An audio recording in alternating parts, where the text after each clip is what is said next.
اب میں جو بات عرض کرنا چاہتا ہوں یہ ہے کہ قرآن مجید میں اگرچہ جنت اور دوزخ دونوں کے لیے الفاظ آئے ہیں، خلود بھی اور ابدا بھی، لیکن دو مقامات ایسے ہیں کہ جہاں سائملٹینیس کنٹراسٹ کا معاملہ آیا ہے کہ جنت کے ساتھ خلود کے اوپر اضافی ابدا کا لفظ ہے اور جہنم کے ساتھ صرف خلود پر بات رک گئی ہے۔ یہ دو مقامات ہیں، ایک یہ ہے جو آج ہم نے پڑھا خالدین فیہا ابدا، لیکن جہنم کے بارے میں خالدین فیہا فل سٹاپ، اور دوسرے یہ سورہ بینہ ہے ان الذین کفروا من اہل الکتاب والمشرکین فی نار جہنم خالدین فیہا اولئک هم شر البریہ ان الذین آمنوا وعملوا الصالحات اولئک هم خیر البریہ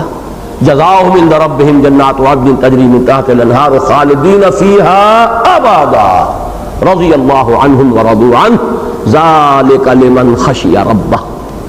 ان دو مقامات کی وجہ سے اب نوٹ کر لیجئے، متکلمین جمہور اور اہل سنت کے جو مستند عقائد ہیں ان میں تو یہی ہے کہ جہنم بھی ابدی اور جنت بھی ابدی، ہمیشہ ہمیشہ، اس لیے کہ ثبوت ان کے پاس بھی ہے کہ قرآن مجید میں مختلف مقامات پہ سکیٹرڈ آپ کو مل جائے گا کہ جہنم کے لیے بھی ابدا ہے، لیکن یہ کہ چونکہ یہ سائملٹینیس کنٹراسٹ جو ہے اس صورت کا اور دوسرا سورہ بینہ کا وہ بہت نمایاں ہے، اس کی بنا پر یہ ایک صرف علم کی حد تک بات رکھیے کہ ہماری امت کی دو بڑی متضاد شخصیتیں ہیں، بعض اعتبارات سے بڑی متضاد، پولز اپارٹ، ایک ابن عربی اور ایک ابن تیمیہ رحمہم اللہ، اور ابن تیمیہ جو ہے وہ اہل حدیث کے خاص طور پر امام مطلق ہیں، علم میں مرجع ان کا جو ہے وہ امام ابن تیمیہ ہے رحمہ اللہ، اور اہل تصوف کے ہاں شیخ اکبر کہلاتے ہیں ابن عربی، اور امام ابن تیمیہ رحمہ اللہ نے کوئی شرعی گالی نہیں چھوڑی جو ابن عربی کو نہ دی ہو، زندیق اور ملحد اور سب الفاظ شرعی گالیاں یہی ہیں، اور تو کوئی گالیاں شریعت میں تو نہیں ہیں، لیکن اس مسئلے میں دونوں متفق ہیں کہ جنت ہے ہمیشہ ہمیش اصل خلود دائمی ابدی کبھی نہ ختم ہونے والی، لیکن جہنم ایک وقت پر طویل ہے، بہت طویل ہے، بہت طویل ہے، بہت طویل ہے، لیکن it will come to an end،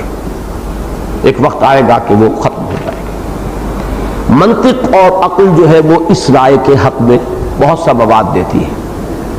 اس لیے کہ اللہ تعالیٰ کی رحمت تو لامتناہی ہے، لیکن اللہ کی سزا جو ہے قرآن مجید میں کہا گیا ایک نیکی کرو گے 10 کا حساب 700 کا بڑھتا چلا جائے گا، لیکن بدی کرو گے لا یجزا الا مثلھا، وہ تو اتنی ہی سزا ملے گی، حساب کتاب سے ملے گی۔ فضل خداوندی کی تو کوئی حد نہیں ہے، جتنا چاہے دے،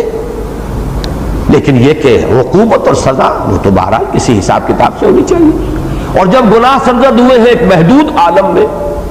اس کے جتنے بھی اثرات ماں بعد ہوئے وہ بھی محدود ہے نا، آخری انسان تک چلیے، میری خطا کا کوئی جو اثر آخری انسان تک پہنچ جائے، لیکن وہاں جا کر کہیں تو حد ہوگی،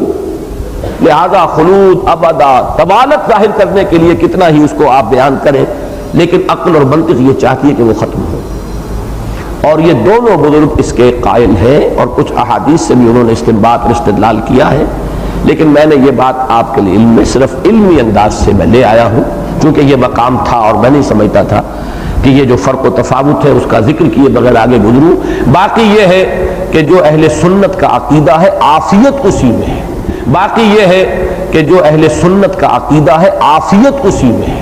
باقی یہ ہے کہ جو اہل سنت کا عقیدہ ہے عافیت اسی میں ہے، اسی میں اسی کے دامن میں پناہ لینی چاہیے، اس لیے کہ ہماری کمزوری یہ کہ ذرا سی کمی کہیں ہو گئی تو پھر جہاں انگلی رکھنے کا موقع ملا وہاں ہم پوری تعبیر کھڑی کر دیں گے، پھر وہ جو گرفت ہے آخرت کے ایمان کی وہ پھر کمزور ہو جاتی ہے۔ اس اعتبار سے عافیت اسی عقیدے میں ہے